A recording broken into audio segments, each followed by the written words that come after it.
家好，我的身边就是先社园里边一群群的人，大部分都是退了休的无所事事的人们，他们最喜欢就是结合在一块儿唱歌跳舞，一大早呢就会传来响亮的合唱歌曲的声音。当然不是说唱歌有什么不好，我觉得大家作为一种文艺活动或者就是大家活动一下，联络一下社区居民们的感情，本身这个行为我是赞成的。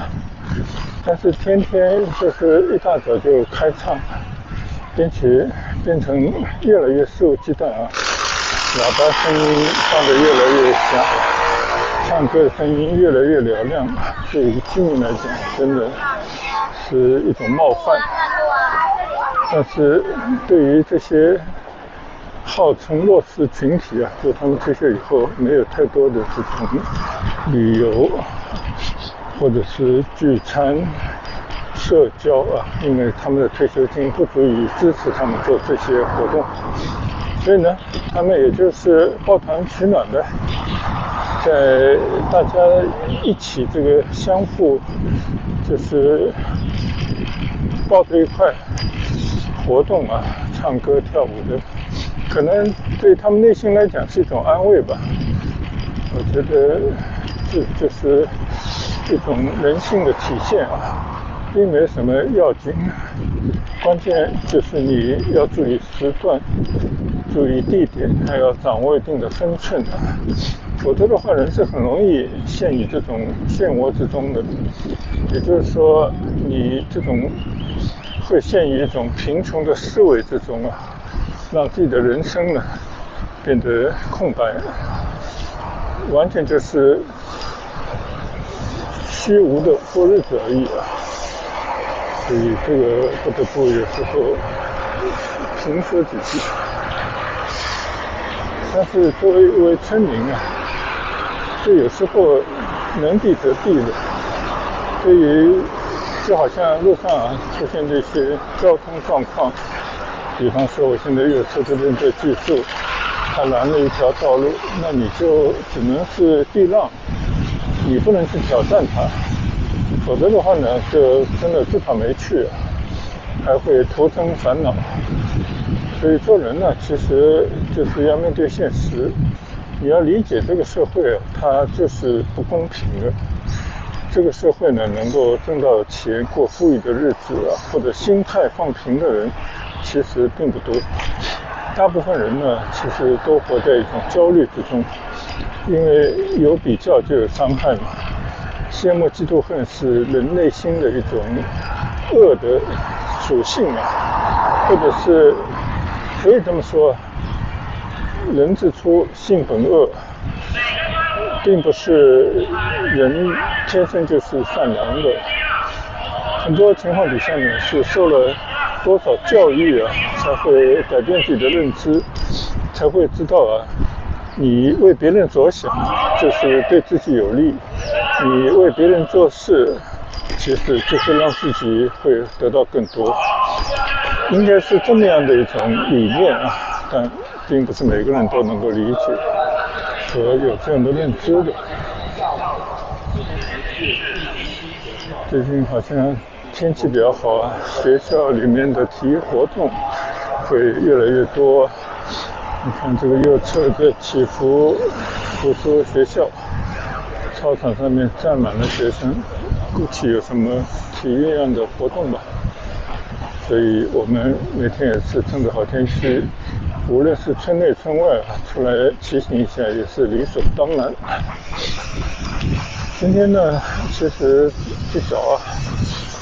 出来干的第一件事就是把这个小单车彻彻底底的清洁一番。人经常会陷于懒惰的，其实我好久之前就感觉这个车不紧张了而且在踩脚踏的时候它会多多少少有些异响，就这种马路上各种各样的尘埃还有这种异物是很多的说很容易呢就造成这个链条，因为脏了以后，就造成了更多的摩擦力，使得这个骑起来就不是这么的舒服。当然呢，我也不是很懂这种小车的保养啊，因为这种保养也是有一定的程序和按照一定的方法来做的。以前在网上呢也看过别人做过这样的保养，所以凭着记忆呢，就不入画瓢。首先把车呢彻底的从外观上清洁一番，然后呢用我买来的清洁剂，应该是可以溶解掉这些脏东西的一种喷雾一样的东西，喷了一下以后呢再擦拭，最后呢给它注入黄油，就增加一些这个润滑，大概就做了这么个工作。所以现在我骑到村里呢来试一试，感觉好像舒服了一些，没有听到什么杂音了。现在呢我在祈福新村最西头的半山区这边有个大上坡道上面。最近这几天呢，中国有一位女演员啊，61岁就因病去世了。结果呢，不约而同的这个各种媒体，全国上下很多人呢都在转发悼念的文章，或者怀念她的生平啊。就这位演员，我记得很早以前啊，看《三国演义》的时候呢，这个电视剧的时候啊，他饰演周瑜的夫人小乔啊，当时瞟了一眼就觉得真的惊为天人，因为他确确实实是可以媲美古代这些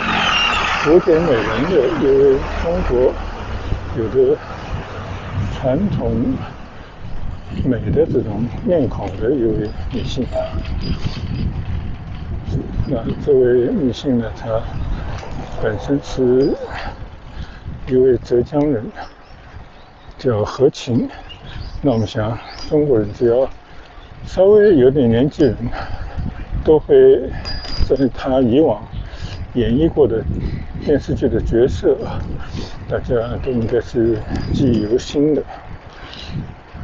不管你是不是喜欢屏幕上的各种电视剧啊、电影，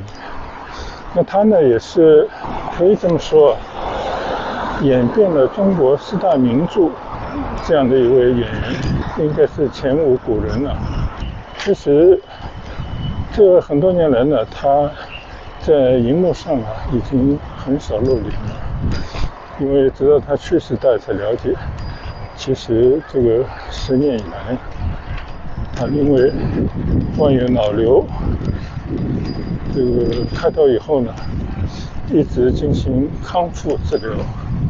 后来呢又脑中风，那也就是说，他被病痛所折磨，那他确实经受着常人难以忍受的痛苦啊。但是根据很多人的回忆的文章，他即便在这样的情况底下，对于自己的亲人、好友等等呢，还是非常热情关爱啊，或者说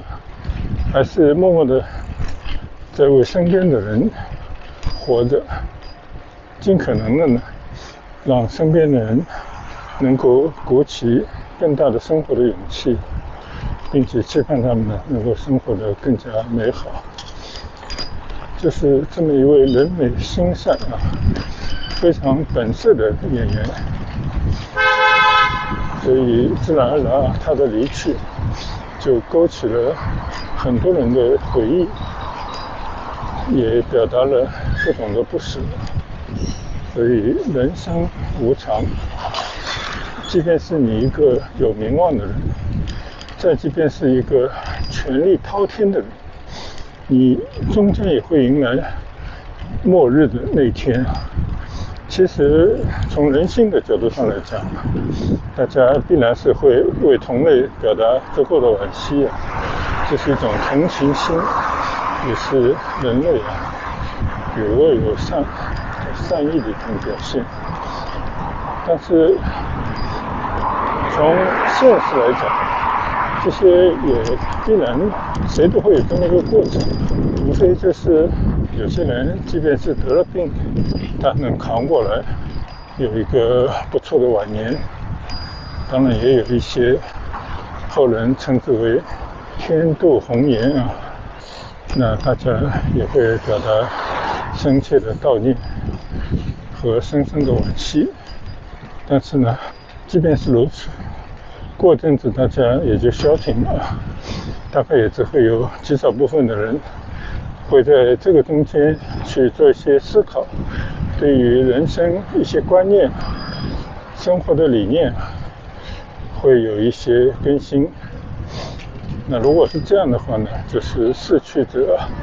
给后人带来的最后的一些贡献了。不管怎么说吧，听到这些消息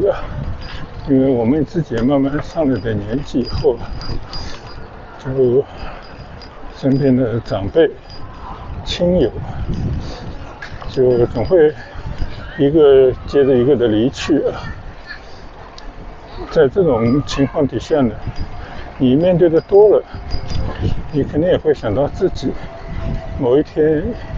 也会离开这个世界但这个多了以后呢，你也就有了一种思想上的准备其实所有的人不都有这么一天的嘛？那你想到这些的话呢，也就坦然面对就在这个世界上，无论剩下多少时间，都是去面对，还是开开心心的做好自己，过好每一天。那每一天呢，感觉都没有虚度虽然事实上每个人到了一定的时候，都是不得不面对空虚，你必须要是虚度你的光阴，因为人对于整个世界，对于历史的长河，再放大到宇宙真的一粒尘埃都不如。那也就是说，你越早明白人的渺小，越是了解自己的能力的有限，所以你也就不会为这些感到太多的焦虑，因为人不就是这么一个过程嘛，所以你也没有必要为一些多余的利益，或者说你又获得了更多的金钱又如何，就不必拘泥于这些都是一些人生的走过场其实没有什么了不起的。所以有些人就会觉得说，哎呀，你怎么不买市区的房子或者说你当时投了哪几家公司的股票就好了。也就是说呢，有时候大家都是希望通过一些投资比别人眼光独到比别人下手快，最终呢就是说得到了晚年生活的一种经济的保障或者是自己的能力过更加富裕富足的生活。但这些我觉得可遇不可求因为大家如果对投资有所认识的话，其实绝大部分的所谓的投资人都是韭菜，最后都是给更高层的某一小部分的人添砖加瓦。那么你在里面就好像去赌场一样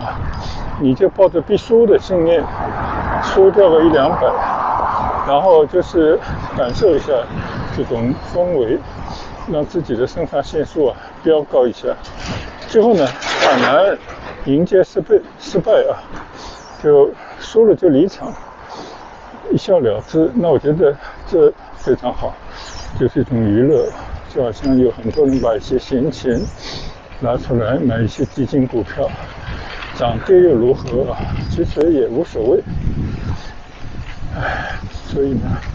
其实并没什么。大家不要对这些金钱太上头，还是每天你要让自己保持着一种活力并且对生活有热情。即便做一些很简单的，哪怕骑行、慢跑等等这样的事，也能够让自己愉悦一天的话，那我觉得这就是有意义的一天了。在祈福湖骑了大半圈感觉上坡的时候力度还是正常，而且没有听到任何单车发出的异响声，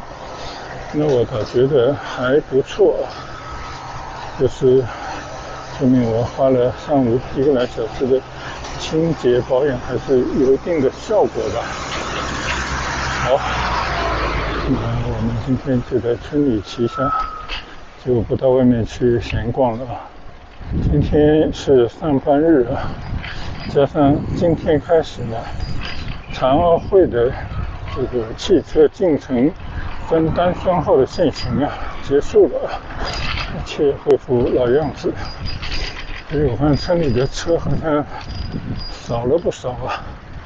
大家还是开着车上班了吧。这边有个大坡，骑不上去的。现在呢，我其实是骑行在学院路上由村内向外骑行的路上。我还是想去重演一遍前天祈福马拉松的路程，因为那天呢，很多选手都在这个大路上跑步，就村里呢得维持秩序，拦了一些路，我们也不好意思骑着单车碰到人家跑步的队伍里面，以免给人家选手造成干扰，所以没有走实际的跑步的路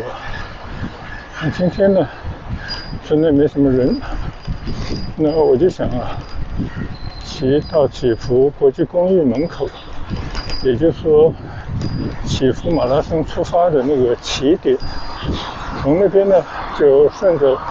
跑手们的线路来骑行一遍。我今天带了码表，希望等一会到了那边要记得打开码表，再看看到底这段路有多少距离。就是没事找事就是让自己的骑行多一些理由，让自己呢每天都可以在相对比较好的天气动一动。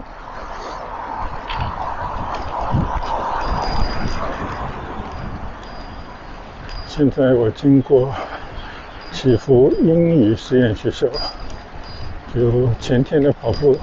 很多都是这个学校里面的学生，相信还有一些老师。现在呢，我从学院路这个大门骑到村外去。这几天呢，天气变化很大，就昨天我出门的时候呢，12度，那今天早上起来也有点凉爽，但现在呢，其实已经回升到20度左右了吧。再加上我刚刚在搞车，有点出汗，所以我是穿着短袖。看到村里也有人穿着短袖在跑步的。等了一个信号灯现在呢，我在这条抚华路上骑行一段。这条大道呢，就是上次祈福马拉松开跑的这条马路，也是缤纷汇商业街的所在地，或者说是祈福最热闹的一条大街也不为过。现在呢，我横过马路我的正对面就是祈福国际公寓。这边呢，一切都已经恢复原状但是前天上午呢，这边喧哗声、各种加油声因为就从这边呢大家开跑，一共分成成年和儿童4个组别。那今天呢，我也打算从这边开始打开我的码表，在这边就重复一段前天大家马拉松比赛的路段啊。好，现在呢，我已经来到了祈福国际公园门口，就是前天祈福马拉松的起跑线上。我正对的红灯啊，就等于是一个发令枪啊。等到变成绿灯了，我们就开跑。好，信号灯快要转绿了啊，我们出发。前天的跑步呢，它是我右侧这条大家停车的马路，车辆都被清走以后呢，就专门拦起来，在这条马路上开始起跑，往前跑动啊，就相对比较安全。就我现在骑行这条马路呢，当时还是通行的，因为有很多进进出的车，还是要有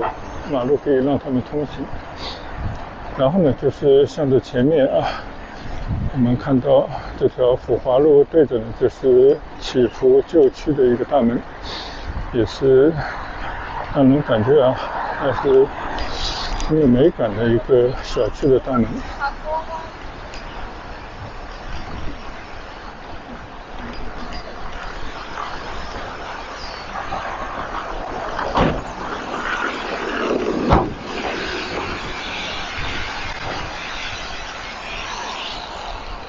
这边呢已经到了洪府路了，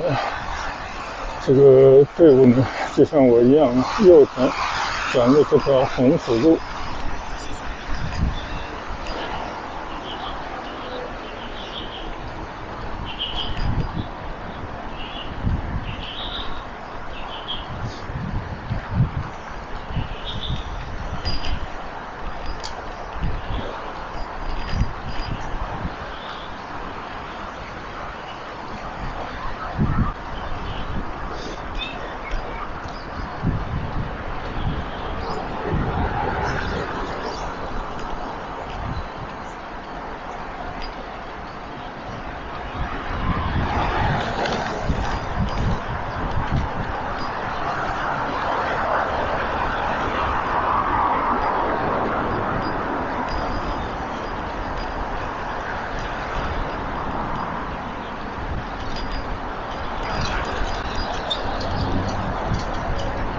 前方呢就是学院路了，这次跑步的线路呢就在这边左拐转入学院路，刚刚好有红绿灯的转换，我就不用停，直接左转，打算进入学院路的大门。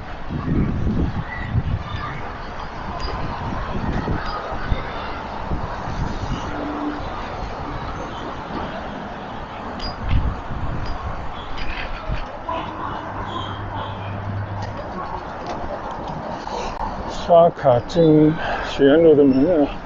那天呢门都是打开的，肯定就没有任何的阻拦。然后我们就经过学院路这一段，左侧这一大片呢全部都是祈福英语学校的校园。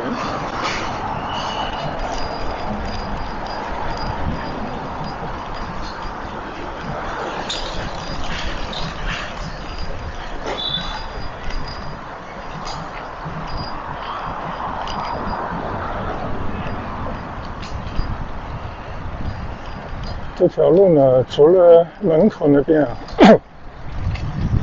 大部分的路段呢都是一个缓缓下坡的道。到了19街的地方呢，就会有一段比较陡的下坡道，这是我平时骑单车骑不上来的这一段，所以总体来讲呢，对选手们的体力来讲还是比较有利的啊。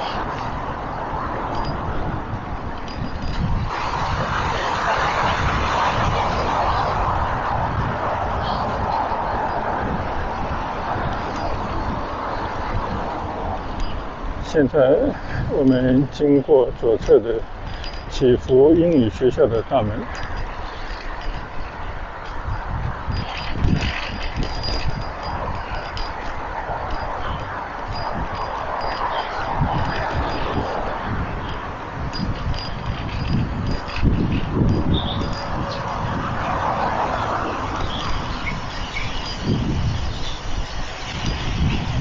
我的右侧呢，就是绿怡花园啊，都是一些别墅、联排别墅等等这样的房子。它就跟这个英语学校隔着一条马路，那么可以想象啊，能够买得起这种房子的人呢，就比较愿意入读私立的学校，就很合理了。它也就是这么规划。现在呢，已经到了19大街了，然后我们就要右拐。这里呢有个比较大的坡要往下。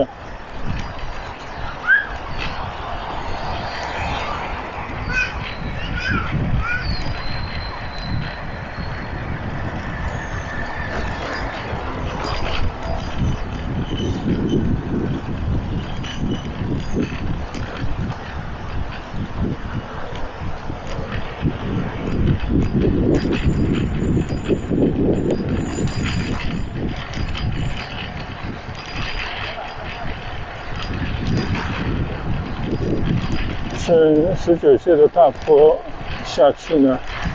就到了祈福大道了，这是祈福最大的一条大道。然后在前面这个绿色的圆圈拐到左侧去，顺着祈福大道呢向南再走一段。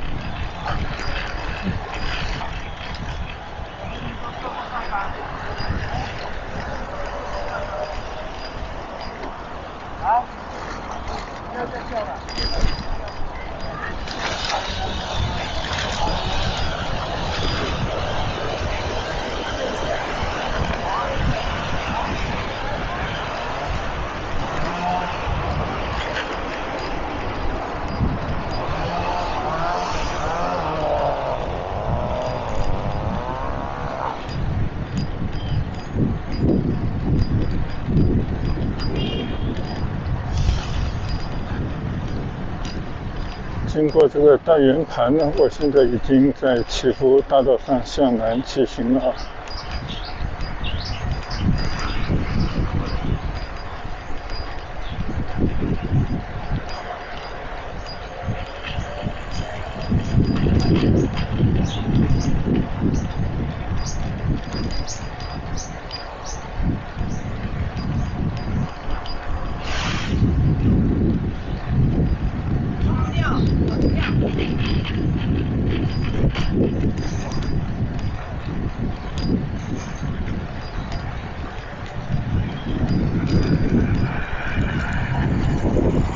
我从出发地方到这边呢，花了大概10分钟。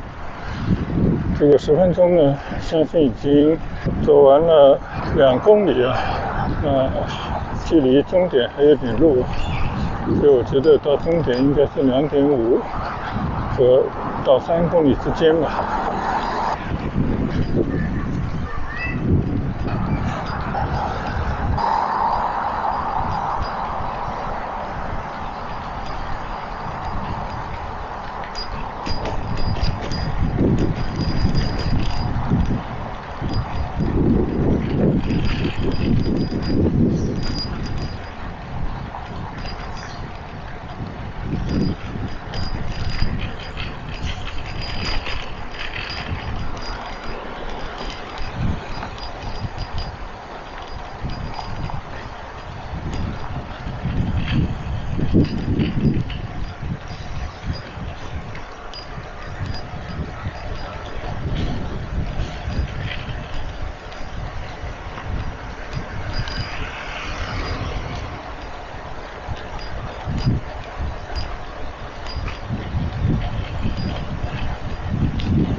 现在呢，已经来到祈福新村的最南端了。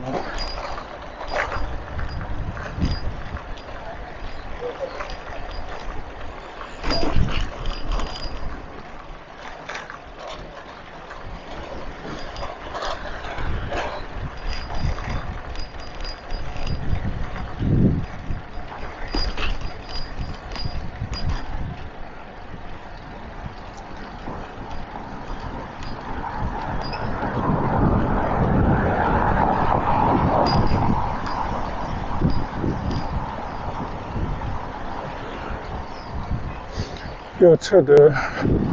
祈福社区服务站啊，我突然发现它前面加了2个字，叫延康祈福社区卫生服务中心。这个延康，我觉得就是投资人他应该有仓储在里面。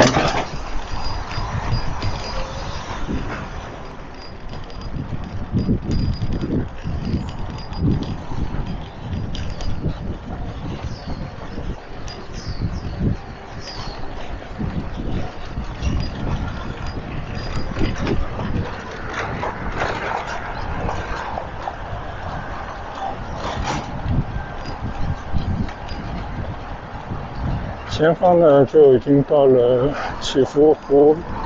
边上，这条叫环湖南路。再往前一点点呢，就是祈福马拉松的终点了。我们到终点看看花了多少时间，有多久的多长的距离啊。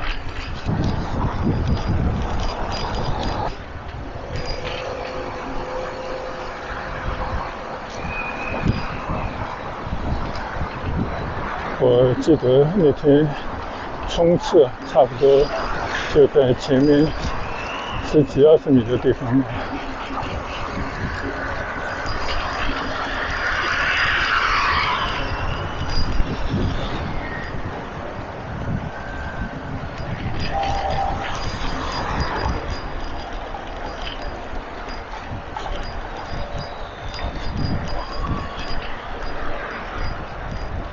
好，我们已经到达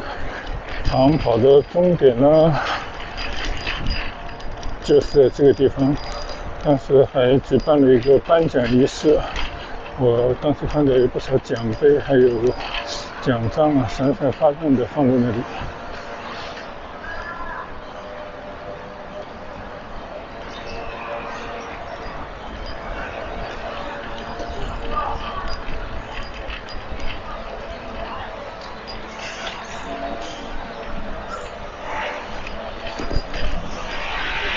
好了，我们来看看啊，大概花了15分钟，然后距离呢，我看它中间有一些延迟啊，现在显示的是2.75公里，但实际上我觉得应该差不多接近3公里，大概是这么一段路程。好了，我今天也就是好玩啊，也是为了在村内骑行一段健身，所以呢就给自己找了一些活干啊。在祈福新村内骑行了几圈以后呢，又专门去到前天举办祈福马拉松的起点祈福国际公益门口打开码表，然后沿着骑行的道路骑行到了祈福湖边，就是那天马拉松比赛的终点啊，花了差不多15分钟。而且呢，